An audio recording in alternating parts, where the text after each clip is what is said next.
ઢોરોનો ત્રાસ યથાવત જોવા મળી રહ્યો છે। વડોદરાથી હાલ મહત્વના સમાચાર સામે આવ્યા છે, જ્યાં રખડતા ઢોરોનો ત્રાસ જોવા મળ્યો છે। રખડતા ઢોરોનો આતંક સામે આવ્યો છે।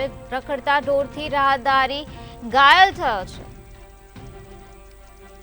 તો ઢોર પાર્ટી ઢોર પકડતી હતી ત્યારે આ ઘટના બની હતી। વડોદરાનો આ બનાવ સામે આવ્યો છે। ઢોર ભાગતા દિલીપ પટેલ ઘાયલ થયા છે। તો સારવાર માટે તેઓને હોસ્પિટલમાં દાખલ કરવામાં આવ્યા છે। વડોદરામાં રખડતા ઢોરનો ત્રાસ યથાવત જોવા મળી રહ્યો છે। ઢોરના કારણે એક વ્યક્તિ ઘાયલ થઈ ગયો છે। આ ઇજાગ્રસ્ત વ્યક્તિને સારવાર અર્થે હોસ્પિટલમાં ખસેડવામાં આવ્યો છે। આજ મુદ્દે વધુ માહિતી આપવા માટે આપણી સાથે સંવાદદાતા નિલેશ બ્રહ્મભટ્ટ જોડાઈ ગયા છે। જી નિલેશ, વડોદરામાં રખડતા ઢોરોનો ત્રાસ જોવા મળી રહ્યો છે, તે વિશે શું છે વધુ વિગત? સિટી ગણાતી વડોદરામાં આજે પણ રખડતા ઢોરોનો ત્રાસ યથાવત છે।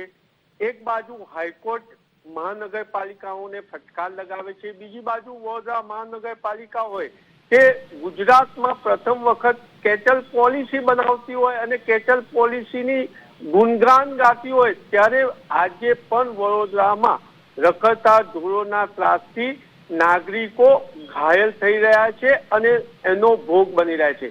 ગઈકાલે રાતના વૃંદાવન 4 રસ્તા વાઘોડિયા રોડ પર રખડતા ઢોરોને પકડવા ઢોર પાર્ટી ગઈ હતી। ત્યારે ઢોર પાર્ટી પહોંચે ત્યાં પહેલા ભરવાડો એટલે જે પશુપાલકો છે તે પોતાના રખડતા ઢોરોને ભગાડી રહી હતી। ત્યારે એક બેરોજગાર મજૂરી કરીને ગુજરાન ચલાવતો રાહદારી ફૂટપાથ પર સૂઈ ગયો હતો અને જ્યારે પશુપાલકો ઢોરો ભગાડી રહ્યા હતા ત્યારે એની છાતી પરથી 2 ઢોરો પસાર થયા હતા અને એ જે દિલીપ પટેલ છે એ હાલ સયાજી હોસ્પિટલમાં સારવાર હેઠળ છે।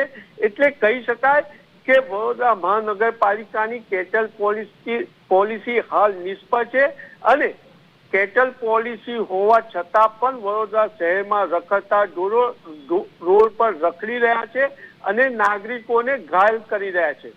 જી શ્રી નિલેશ, સમગ્ર માહિતી આપવા બદલ આભાર। તો વડોદરામાં રખડતા ઢોરનો ત્રાસ જોવા મળી રહ્યો છે।